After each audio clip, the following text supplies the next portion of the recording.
Bueno, en Carding és un londinenc que va fer arrels aquí perquè ja tenia família aquí i s'ha fet molt conegut per moltes coses. Jo diria que, per exemple, ha estat publicant en diaris a l'estranger, cosa que sempre impacta, no? El Wall Street Journal, el Times, The Observer, tots aquests diaris que sonen a les pel·lícules. Ell ha escrit en aquests diaris, vull dir que no vull dir que sigui un personatge pel·lículer, ni molt menys, que ens coneixem del barri, més o menys, de l'Eixample, sinó que és una persona que s'ha mogut moltíssim. S'ha mogut tant que fins i tot, jo un dia recordo que estàvem sopant junts, i vaig quedar frapat, va ser amic del Mandela, ell. Va ser amic personal del Mandela. Inclús abans d'ahir sortia una contra l'avantguàrdia de la Lagrange, que va ser secretària personal de Mandela, i també són amics. A més, te citava la secretària personal de Mandela ayer en La Vanguardia hace 2 días, mi amigo John Carding. I justament amb això, amb aquesta coneixença, veureu que les coincidències de la filmoteca enllacen. És a dir, sabem que ha escrit en diaris que en sonen a pel·lícula, però és que, a més, hi ha una novel·la d'ell, que aquí la van traduir, em sembla que va ser com El factor humano, de Playing the Enemy, i que aquesta novel·la va inspirar una pel·lícula dirigida per en Clint Eastwood, que suposo que tots coneixeu, que és un fet semihistòric, tal com narra el guió de la pel·lícula, que es diu Invictus, la pel·lícula que surt el Matt Damon, on Mandela insisteix que per ajuntar a tothom i deixar les armes, deixar la violència, és molt important que l'esport doni un sentit nacional, integral a tota la gent de Sud-àfrica. Cosa que va assolir, a més. I que la pel·lícula, jo trobo que encerta bastant bé respecte al que va passar. Més, diguem-ne, els afegits per dramatitzar millor un guió, que hi han de ser perquè ens resulti més entenible una pel·lícula i ens agradi més també a nivell emocional. Per tant, mireu el personatge que tenim aquí al costat. I després també, jo el vaig conèixer fa 2 anys, un dia et vaig proposar de quedar a fer un cafè per allà a la Sagrada Família, em vas dir que sí en seguida, i ja portem 3 o 4 trobades, amb unes converses impressionants. Aquest és el senyor John Carling. Clar, per què l'hem fet venir aquí? Home, doncs perquè el tema de la transmissió de coneixements, ell el coneix molt bé a través de la seva feina com a periodista. Ell ha patit, jo diria inclús que persecució ideològica per defensar la transmissió de coneixements, els coneixements que diem que estan en perill. Llavors intentarem fer un model, que serà una entrevista, jo et faré unes preguntes, tu pots contestar el que vulguis, per comparar el tema del periodisme amb coneixements en perill, amb l'educació amb coneixements en perill. I a veure si d'aquest casament, a veure què en traiem. Jo crec que sortiran coses molt bones perquè ja us aviso que en John és una persona que té una ment amb molta informació, ha viatjat moltíssim, ha estat corresponsal a molts països i té moltes idees i ben endreçades. Per tant, arrenquem. Abans, yo voy a hacer una anécdota, si me permites. Yo te mandé un mail un día, ¿lo puedo leer? ¿Me dejas? Sí. Bueno, digo, buenos días, John. Un mail para que viniera a las jornadas. Digo, me imagino que por agenda y trabajo vas a decirme que no, pero quizás los astros sean propicios y te guste esta nueva proposición deshonesta en donde podemos improvisar una conversación sobre periodismo y enseñanza de calidad. Algo harto necesario en estos tiempos trumpistas y putinistas.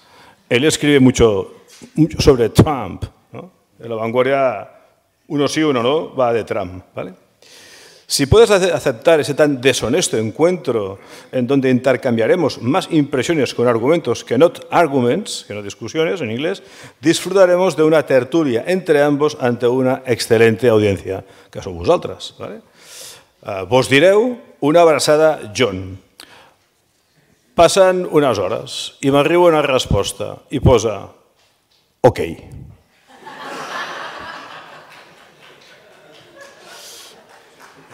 Y luego yo le insistí, bueno, pero vas a venir. Okay. Dice, claro, dice, por la causa, cualquier cosa.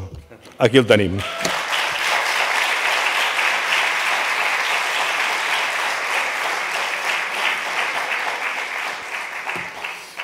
Bueno, te voy diciendo palabras, te hago preguntas, te dejo decir que contestes lo que, pues, a tu ritmo. Lo Estancia, lo que te salga. Sí, ya está, ya nos conocemos, ¿vale?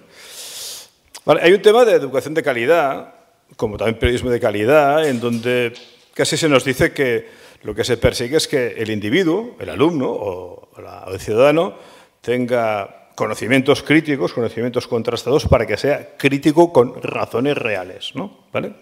Eso sería lo que se vende, lo que se dice, incluso la ley educativa lo dice también, ¿vale? Pero en la realidad lo que estamos viendo es que el nivel de conocimientos en educación está bajando radicalmente e incluso socialmente, ¿vale? Entonces, hay un par de preguntas, te las dejo aquí, en este contexto. Dice, ¿nuestra sociedad y educación nacionales están realmente alcanzando ese tipo de calidad informativa? Primera pregunta. Y otra que va enlazada, dice, como profesional que a menudo has analizado temas sociales y políticos, cómo la pérdida de transmisión de conocimientos entre maestros y alumnos puede tener consecuencias en la calidad democrática de un país. Ahí te lo dejo. Voy a hacer como los políticos y no voy a responder la pregunta, sino que voy a ir por las ramas. Però bueno, moltes gràcies per la invitació, David, un plaer estar aquí amb vosaltres. Siempre cuando bueno, no, primero tu propuesta y mi breve respuesta.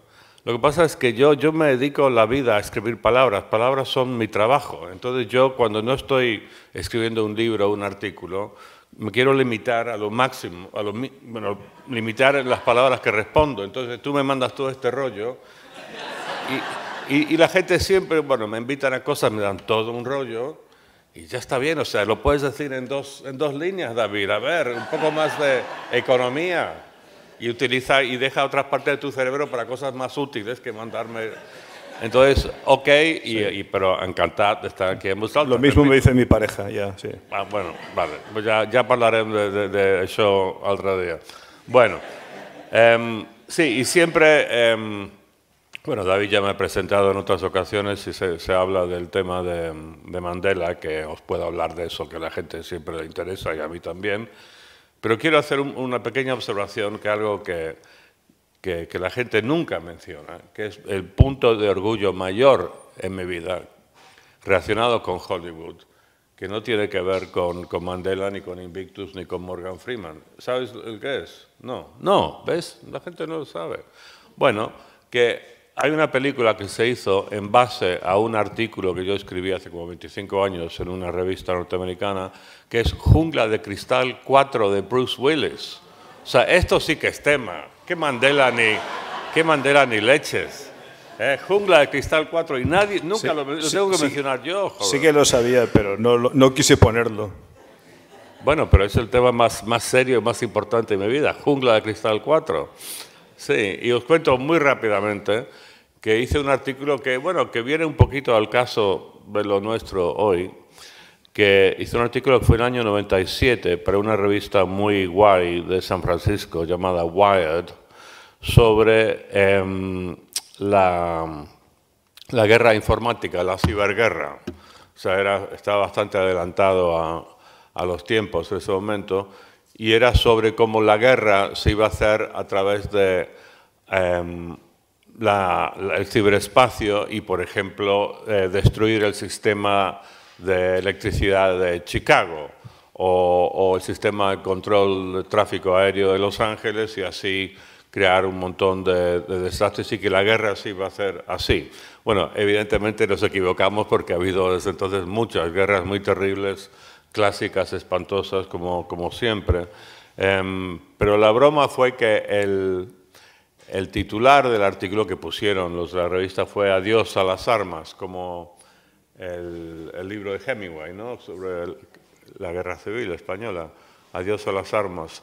Y ese fue el plan, que iba a ser una peli sobre Adiós a las armas, pero siendo una película de Bruce Willis y Jungla de Cristal, aguantaron como 15 minutos hasta que aparecieron todas las metralletas y estaban ahí matando a gente con metralletas, no podían resistir la tentación. Bueno, Mandela sí que es mi gran tema de especialidad y podemos hablar de eso todo el día y toda la noche, David, como sabes. Lo que diría para empezar de Mandela es que para Mandela el tema de la educación era absolutamente primordial. Yo recuerdo el primer discurso que dio en Soweto, en un enorme estadio de fútbol, De hecho, el estadio de fútbol donde España ganó el Mundial 2010 dio su primer discurso después de 27 años y medio en la cárcel y casi todo el discurso fue insistir en la absoluta centralidad de la educación para construir un nuevo país.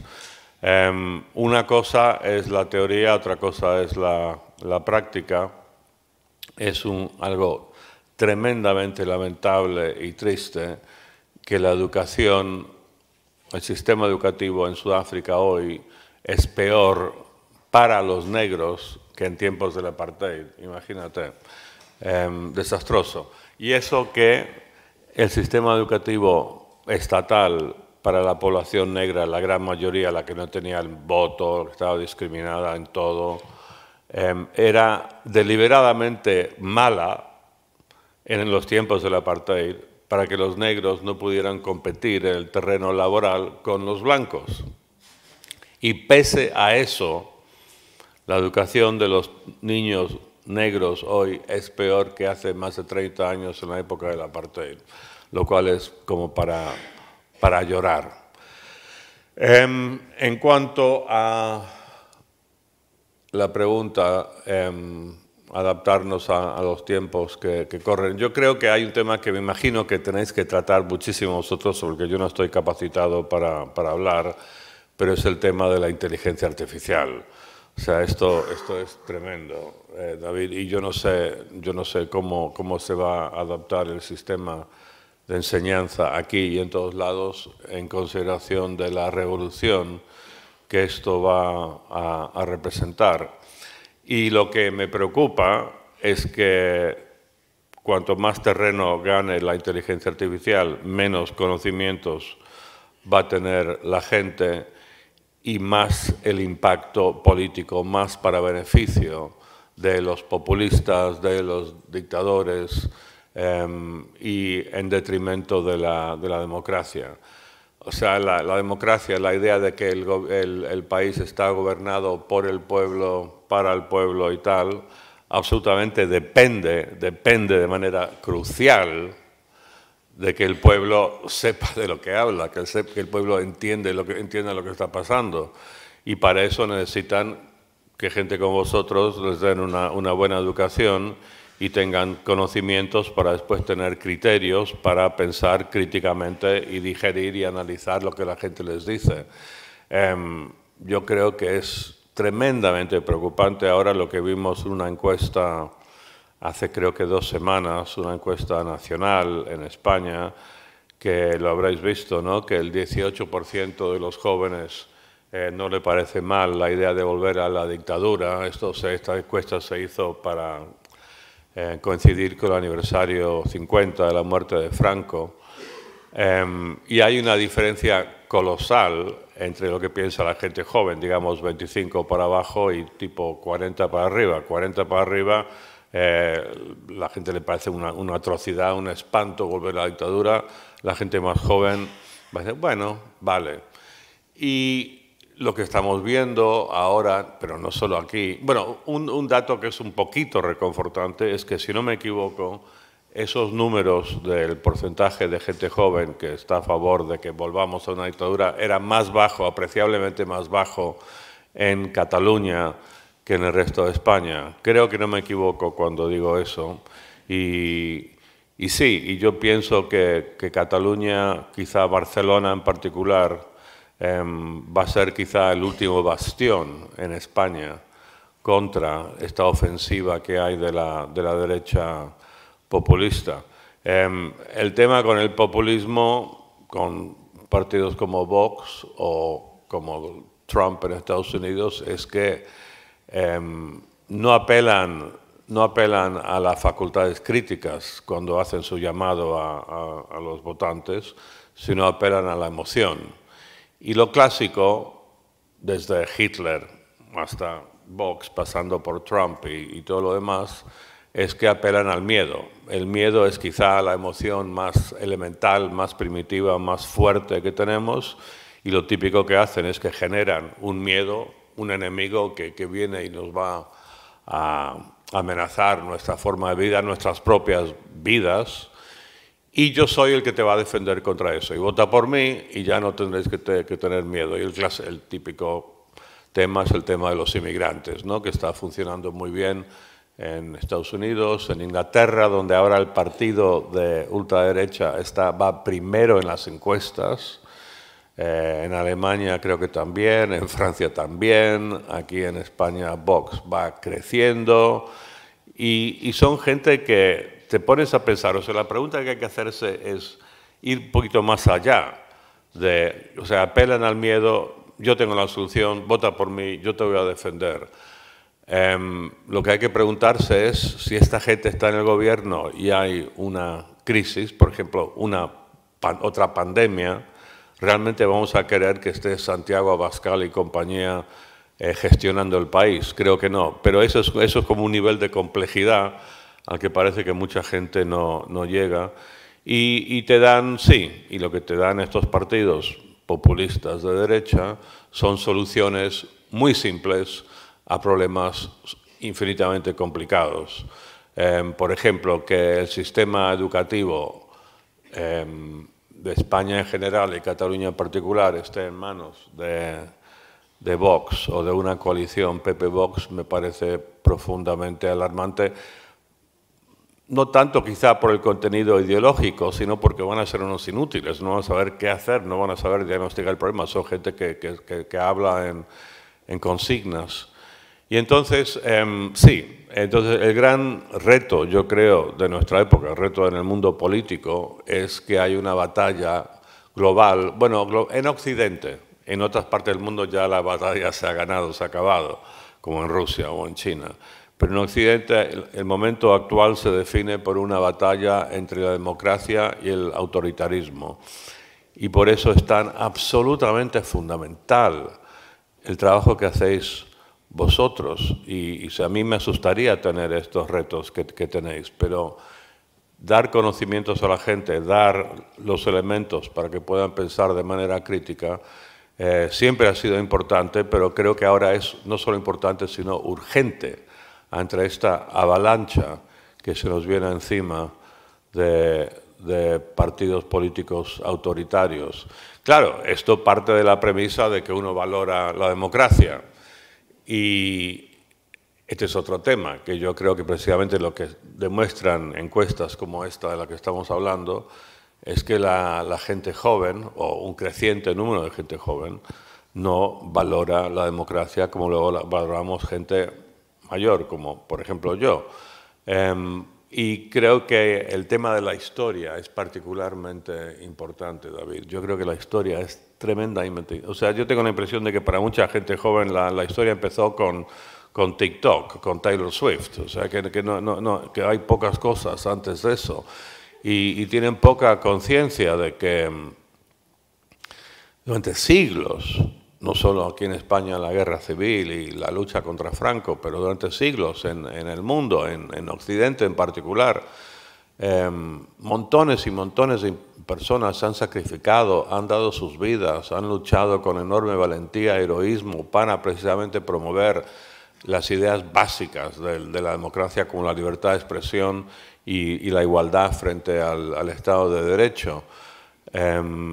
Y esto tiene un valor tan enorme y lo tiene, no sé, para mí yo lo siento de manera especialmente aguda porque yo he vivido en países absolutamente autoritarios, terribles. O sea, Sudáfrica sería un caso, pero peor en cuanto a lo siniestro y lo represivo. El día a día fue vivir en Argentina durante el régimen militar, que estuvo ahí entre el año 76 y 82 y desaparecieron no se sabe con exactitud, pero muchos miles de personas que los raptaban, que los torturaban, pero espantosamente, y en la mayoría de los casos después desaparecían los cuerpos en tumbas escondidas o los tiraban al mar. Yo recién salido de la universidad precisamente, de una vida relativamente cómoda y pacífica, de repente me encuentro en Buenos Aires en esto y encuentro que empiezo a salir con una chica cuya hermana había desaparecido, con lo cual ¡pum!, inmersión inmediata en el horror de eso. Ir a un lugar en el que la policía te paraba en la calle todo el tiempo. Y yo nunca salía de casa sin mi salvoconducto, que era mi pasaporte británico. Me acuerdo una vez, fui a la esquina a comprar el diario a 100 metros de mi casa y me di cuenta que no tenía el pasaporte encima y fui corriendo como loco. Batí el récord de Usain Bolt para volver a la puerta de mi piso, porque si te cogían sin el pasaporte, o sea, te preguntaban siempre documentos, por favor, muchas veces policías, pero vestidos de civiles, y te podía pasar cualquier cosa. Entonces yo he vivido esto en lugares como El Salvador, donde hay una guerra, que también una guerra de 10 años, en la que la guerrilla luchó precisamente por la democracia. Los he visto en carne propia, estos ejemplos de tantos que ha habido en el mundo para luchar por esto, y lo que es terrible es la posibilidad de que la democracia se vaya ya diluyendo o que directamente la intentan destruir, como es lo que está haciendo Trump ahora mismo en Estados Unidos, y ni hablar lo que está haciendo el resto del mundo, que es peor. Y se me ocurre que podemos llegar a un punto en el que la democracia la arrase el populismo, especialmente de derechas, autoritario, y que se repita el ciclo, y que después de 10, 20, 30 años la gente se dará cuenta, uy, no, es que valoramos la libertad, hay una razón por la cual durante siglos la gente ha luchado por esto, y empezará otra vez y habrá otra vez muertes y sacrificios y hasta recuperarlo, porque yo creo que el estado natural del ser humano, esto es mucho decir quizá, es la libertad, busca la libertad de expresión y la igualdad frente a la ley, que haya justicia, libertad y justicia. Esos son dos lemas que se utilizan tanto, pero tienen muchísimo peso y mucho contenido detrás. Y bueno, y en resumen, o sea, si yo estuviera en vuestros lugares, casi me asustaría la responsabilidad que tenéis.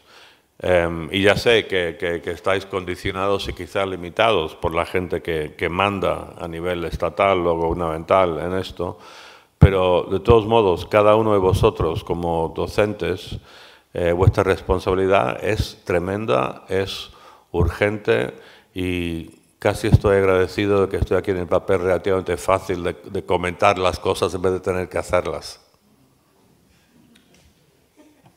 Bueno, sí, has respondido todo lo que te he preguntado y con muchísima más información. Te voy a seguir la línea ahora, vamos a improvisar porque realmente es lo que claro. ya dijimos. Un buen entrevistador se aleja del guión y... Bueno, yo no soy entrevistador, bueno, intento ser docente. Hoy sí, hijo, o sea, ¿te gusta o no? Bueno, yo te sigo la línea, ¿vale? Realmente los conocimientos contrastados y reales ayudan a que haya una democracia sana y fuerte. Sin ellos entramos en la manipulación, ¿vale? En educación hay pruebas evidentes que el sistema educativo español, catalán, tiene grandes deficiencias. Entonces tenemos indicadores internacionales como las pruebas PISA, aunque sea de tema competencial, o las TIMSS u otras, ¿no?, que evalúan conocimientos en alguna especialidad concreta. Hay evidencias.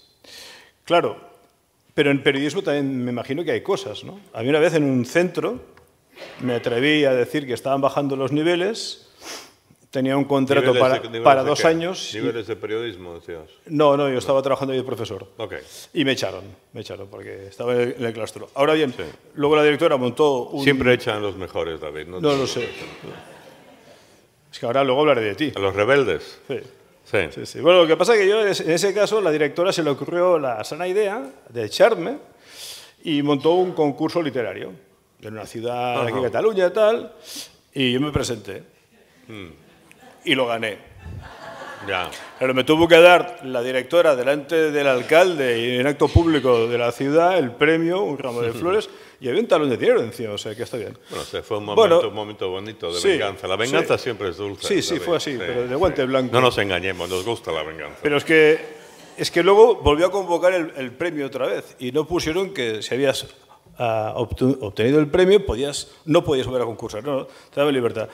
Me volví a presentar, volví a ganar y me tuvo que dar otra vez el ramo de flores, el taloncito, el acto en el ayuntamiento. Sí, los tengo ahí secos en el balcón de casa todavía. Y al año siguiente ya no lo convoca más.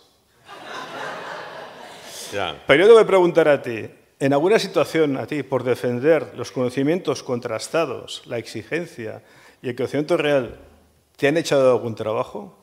Bueno, ya sabes la respuesta, David. Ya, cuéntalo. Si quieres. Sí, y tuvo que pasar, que ser del gran diario del vecino Estado español, El País. Sí, yo he trabajado para, bueno, como muchos medios, como dijiste al principio. Empecé trabajando de muy joven para el Times de Londres y para la BBC en Centroamérica, y después para el periódico The Independent de Londres en Sudáfrica.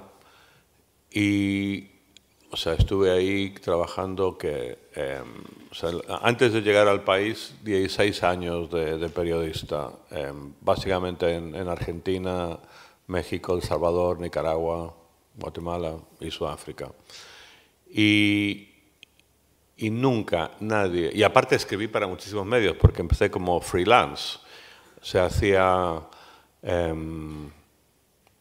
el Times de Londres, BBC, Radio ABC de Estados Unidos, CBC de Radio de Canadá, el Toronto Star, y después escribí para la revista Time, Wall Street Journal, New York Times, de todo. Y nunca nadie, ni por asomo,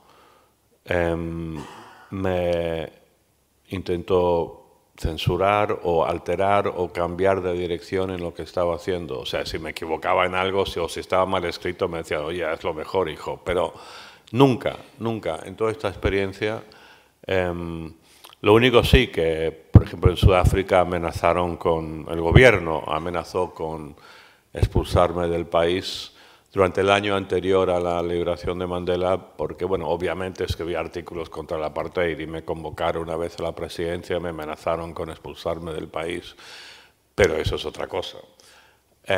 Entonces me fui al país y tuve un trabajo fantástico, que viajaba por el mundo haciendo reportajes. En esa época, estoy hablando del año 98, había mucho más dinero, y había incluso mucho dinero en el periodismo. O sea, el cambio ha sido radical desde entonces, a lo largo del siglo XXI. Y si nos quejamos del periodismo hoy, por el motivo que sea, no hay que olvidar o sea, tiene que ser de las industrias, si se puede llamar industria el periodismo, que más ha sufrido las consecuencias de la revolución tecnológica.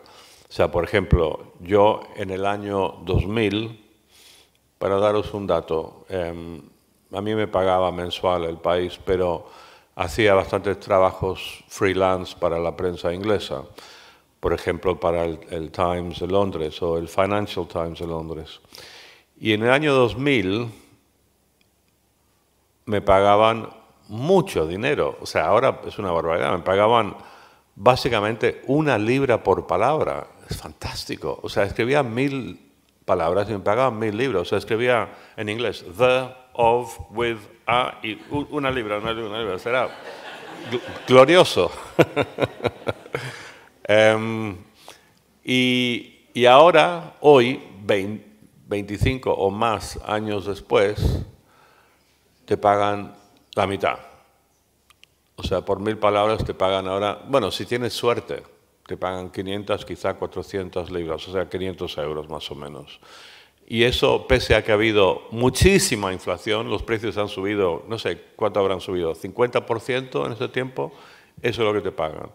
Y esto os da la medida de lo que le ha pasado al periodismo, y por eso pido quizá un poquito de comprensión. O sea, yo sospecho que en cuanto a retribución, que estamos incluso peor que vosotros los profes, los periodistas, lo cual ya sé que es mucho decir en cuanto a pérdida de ingresos relativos. Bueno, entonces yo trabajé en El País, tenían mucho dinero, me mandaban por todos lados, me decían, ¿dónde quieres ir a hacer una serie de reportajes? 3 semanas, te lo pagamos donde quieras. Digo, bueno, decía, México o Islandia o un viaje por África, y me lo pagaban, iba y lo hacía. Bueno, y me fue muy bien, y yo creo que era uno de los periodistas más reconocidos del diario, incluso me dieron el premio Ortega y Gasset y todo. Pero pese a esto, bueno, el problema fue cuando se me ocurrió, tuve la audacia de meter el dedito del pie en la política española y en particular la catalana. ¡Oh, horror! Porque casi siempre escribía de temas internacionales. Entonces, por ahí, en la época del procés, yo estaba en Londres, pero venía aquí seguido, pero estaba viviendo en Londres y siguiendo lo que estaba pasando aquí, todo el tema del procés y particularmente la respuesta del gobierno español de Rajoy y compañía con perplejidad y horror y ante la manifiesta estupidez de cómo lo estaban haciendo. O sea, esa reacción represiva al famoso referéndum no vinculante. Me acuerdo que lo hablaba con gente en Londres y nos imaginábamos si los escoceses hubieran hecho algo parecido, un referéndum que no era un referéndum de verdad, una especie de manifestación sofisticada, teatral, que es lo que para mí eso fue, más que nada. Si los escoceses hubieran hecho una cosa así, la respuesta yo creo que del gobierno, incluso conservador, británico, hubiera dicho, pues adelante. O sea, es como si fuera otra manifestación callejera, es parte de la democracia. Y estoy segurísimo que no hubieran mandado la tropa y después que los encarcelan, crean mártires. Era una estupidez. O sea, desde el punto de vista suyo, no del movimiento INDEP, sino del punto de vista de los que supuestamente querían mantener la gloriosa unidad de España, era tan contraproducente lo que estaban haciendo. Y eso creo que todo el mundo lo tiene claro ahora. Pero yo escribí esto lo escribí 2 o 3 veces y tenían sus dudas. Ya, curiosamente, me habían censurado un par de cosas en esa época, nada que ver con el tema catalán. Me censuraron, es la única vez que me ha ocurrido en toda mi vida. Yo soy periodista hace más de 40 años. La primera vez fue un artículo que escribí sobre Cristiano Ronaldo y lo censuraron. Sobre Cristiano Ronaldo. O sea, que por supuesto que dije que es un perfecto idiota, que lo es, y que el supuesto debate de cuál es mejor, Messi o Cristiano, no es un debate, no es ni siquiera una conversación. O sea, y decía cosas así, y el director era un madridista enfermizo, que yo lo conocía muy bien y lo sabía, y me censuraron y me llamó, para ser justo, me llamó el director y me dijo, mira, perdona John, pero tengo mi relación con Florentino.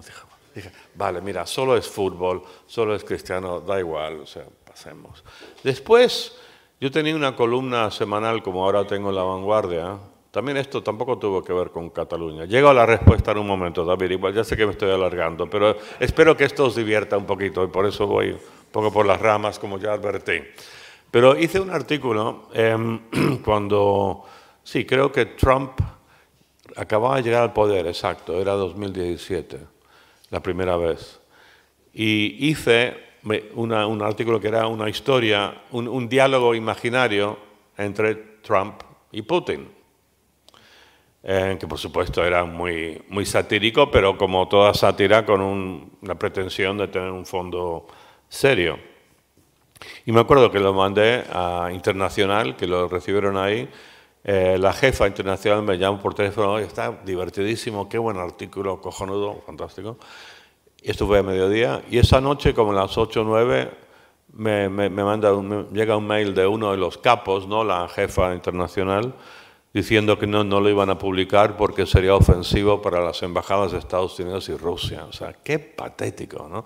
Y después, y estos son los que con más ruido y convicción salen y dan charlas en foros como este, defendiendo la independencia de la prensa, la libertad de expresión. Mira, una regla general, cuanto más un periodista o un diario chilla y habla y defiende la libertad de expresión y la independencia, más seguro puedes estar que no lo hacen en la práctica. O sea, lo que hay que hacer es estar calladitos y hacerlo, y ya está. Entonces, el país para mí es un caso clásico de este síndrome que estoy comentando. Bueno, entonces, el proceso, y yo tenía mi línea, que era qué estúpidos que son los del gobierno español. En ese momento el país, no sé si seguís mucho el país, pero en esa época estaba en una especie de época aberrante, en la que estaban defendiendo al PP. No se explica muy bien qué estaba pasando y creo que tenía que ver con dinero. El Juan Luis Cebrián, ¿no?, que era el jefe del grupo Prisa, él tenía mucho interés en sacar dinero de sus acciones. Eso era lo principal, pese a que él hablaba de libertad de prensa y tal, más que nadie. Y entonces la cuestión era mantener a flote el grupo. Y según me cuentan, esto yo no sé, no puedo decir con seguridad, pero que hicieron tratos con el gobierno para que el gobierno del PP influyera en el Banco de Santander y tal, para darle mejores condiciones financieras y ablandar la dureza de la enorme deuda que tenía el Grupo Prisa, y que por ahí iba esta aberrante desviación del país a favor de repente del Partido Popular.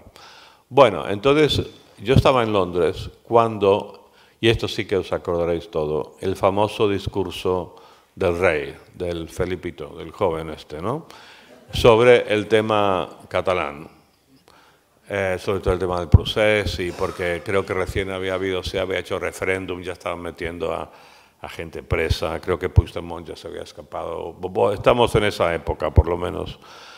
Y entonces yo vi ese discurso y me quedé atónito. Y el Times de Londres me pidió que hiciera un artículo para ese fin de semana sobre todo este tema. Entonces, escribí un artículo muy, muy largo en el Times de Londres en el que dije en el segundo o tercer párrafo que el rey, en vez de construir puentes, que es lo que se supone que hace un rey, había acabado trincheras. Que creo que es objetivamente cierto, si lo recuerdo. O sea, creo que es casi indudable. Pero bueno, entonces el día siguiente, aquí se pone divertido el tema, el día siguiente de la publicación de esto en el Times, no en El País, me manda un mail el director del País, que no empieza con las cortesías de los mails que me manda David, hola, ¿qué tal, cómo estás? No, iba al grano, al saco. Me dice, joder, pero ¿qué es esto? ¿Cómo es que escribes semejantes barbaridades sobre el rey? Y aparte en un diario británico, que es una especie como de traición. Y aparte, ¿qué haces escribiendo un diario británico? Lo cual es absurdo, porque yo no estaba en la plantilla del País, había escrito como 200 artículos para la prensa británica durante mis años en el País. Y bueno, eso, y yo le contesté, bueno, mira, primero lo que acabo de decir ahora, que he escrito miles de artículos para la prensa británica y nunca ha pasado nada, está dentro de mi contrato. Y le dije, y además, Antonio, mira, relájate, te veo muy nervioso con el tema catalán. Aparte, no creo que lo que escribas sea muy bueno para ventas del País en Cataluña. Yo que tú me tomaría un par de semanitas de vacaciones, relájate y después hablamos.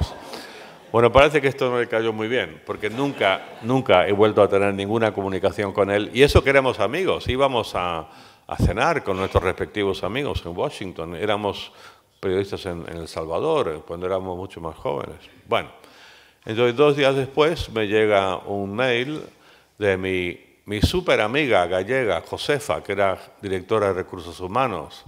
Íbamos a comer, Josefa y yo, y le contaba de mis problemas con mis parejas y ella de los suyos. Y la pobre Josefa le cae el marrón de mandarme una carta absolutamente fría en la que anuncia que mi contrato ha sido terminado con el País. Y bueno, me pareció... Él me conocía a mí, conocía a mi esposa, sabía que tenía un hijo. O sea, él no sabía si me quedaba yo en la calle o no, afortunadamente no. Pero así fue, o sea, él ni siquiera tuvo la valentía de decírmelo él mismo.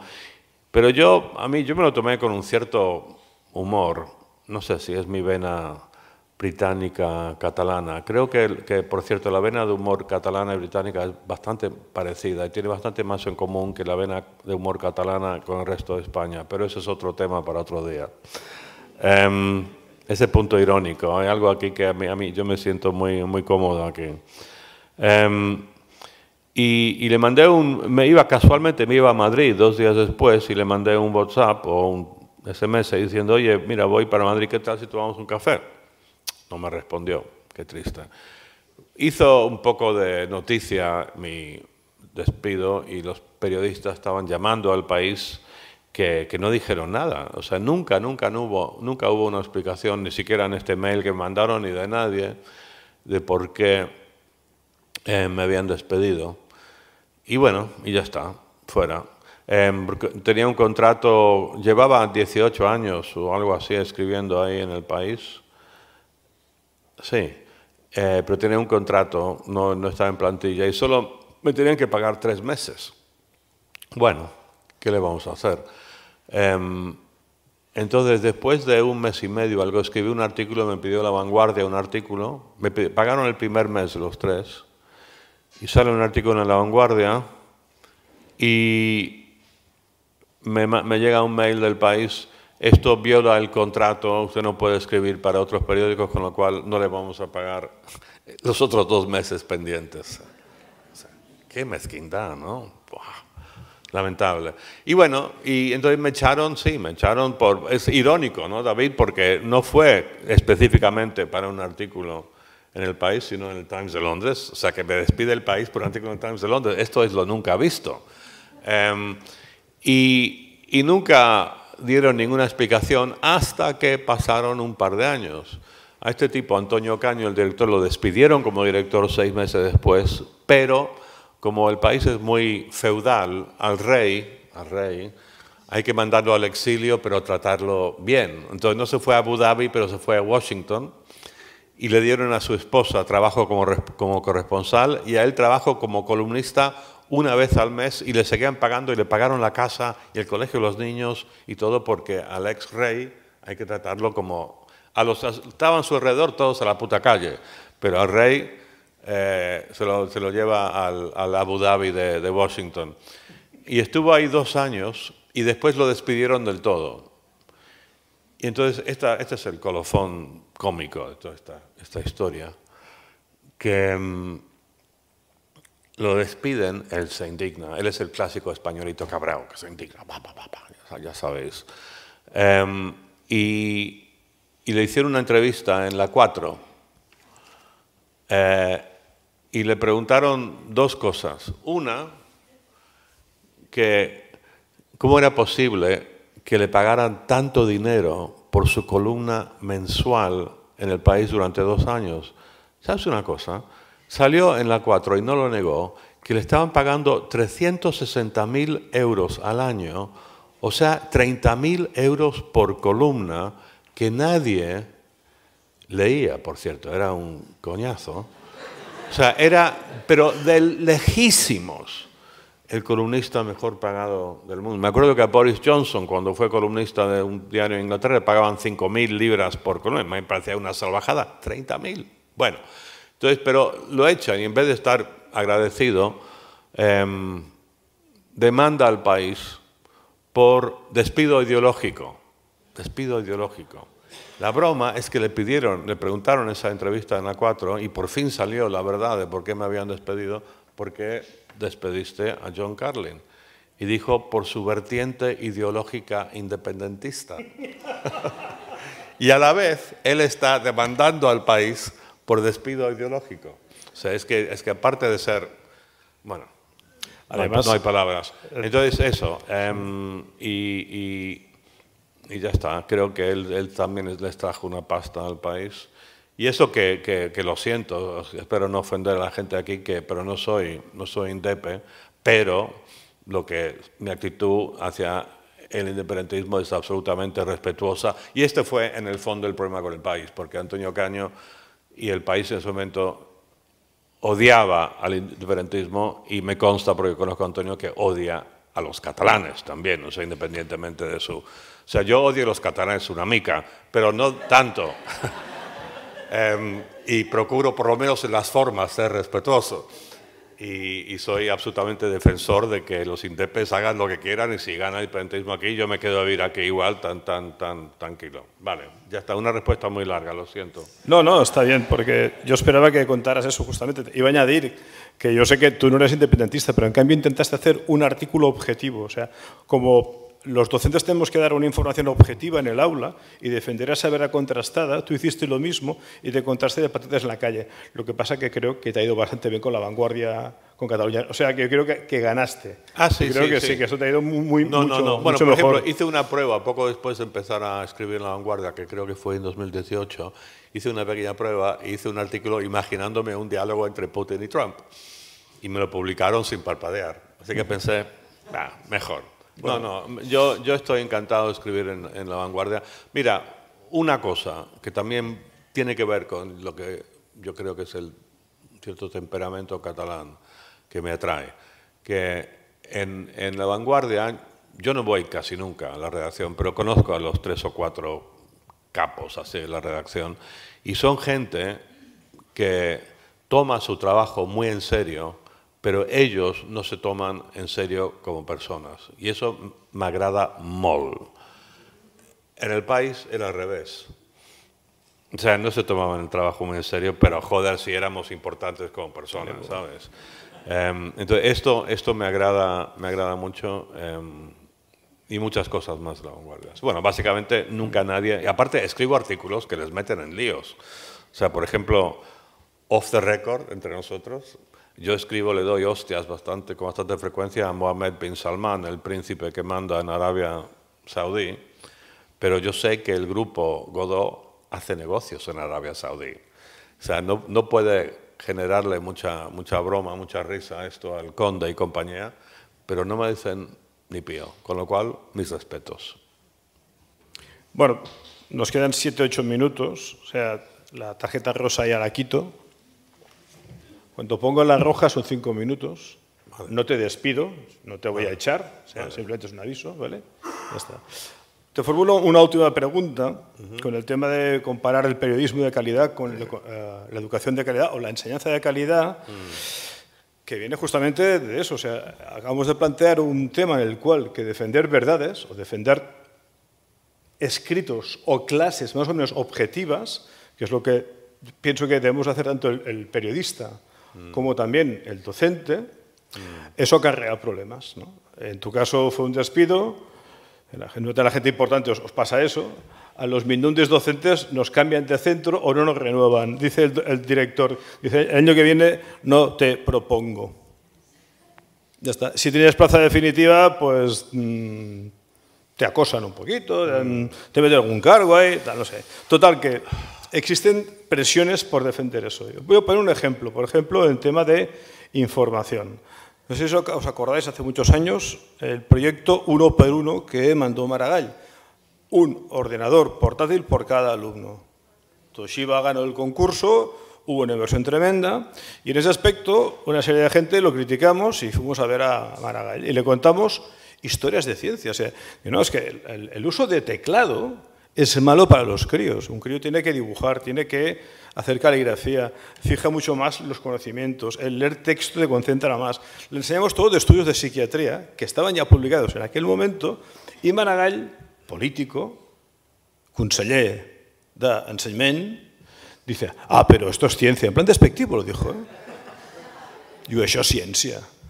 Y digo, collons, perdona la palabra, pero igual que la física cuántica controla los chips de esto, o la relatividad permite que el GPS funcione.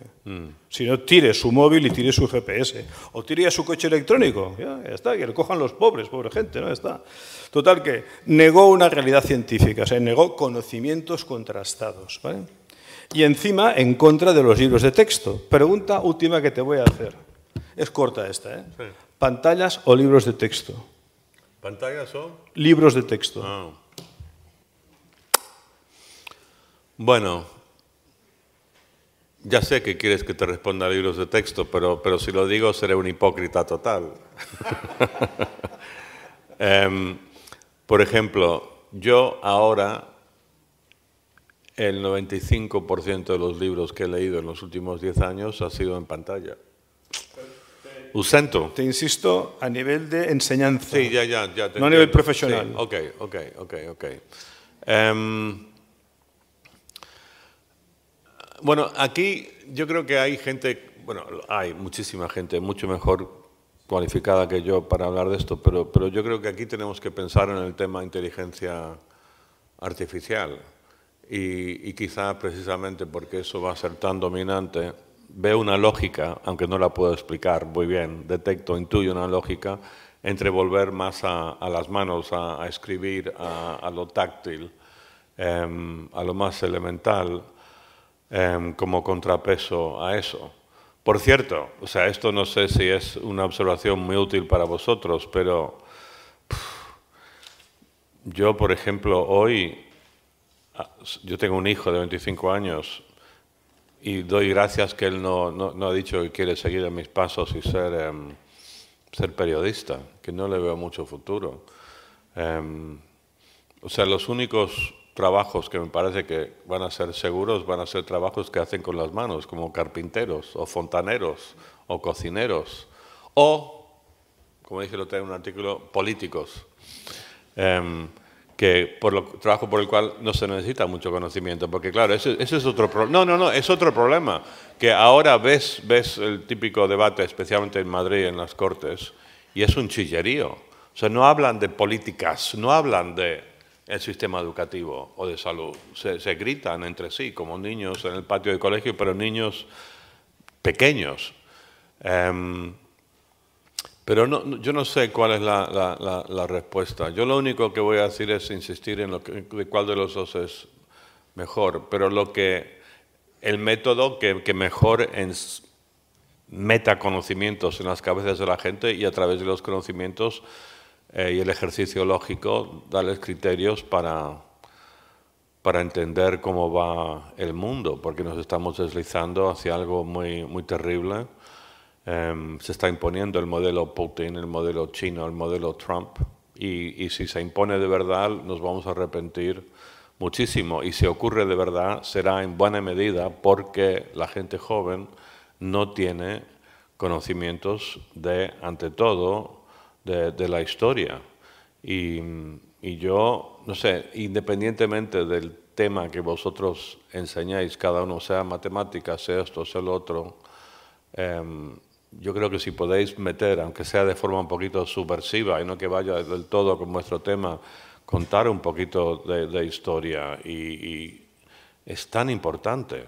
O sea, y se nota en la enorme diferencia entre, como digo, la gente de más de 40 años y la gente de menos de 25. Eso yo creo que es lo fundamental. Entonces, la respuesta a tu pregunta, que si libros de papel o pantallas, el sistema que funcione mejor, David, pero yo no estoy capacitado para darte una respuesta contundente a eso. También es importante como periodista reconocer sus limitaciones, y cuando no tengo nada de valor agregado que aportar, lo confieso, y te lo confieso ahora mismo.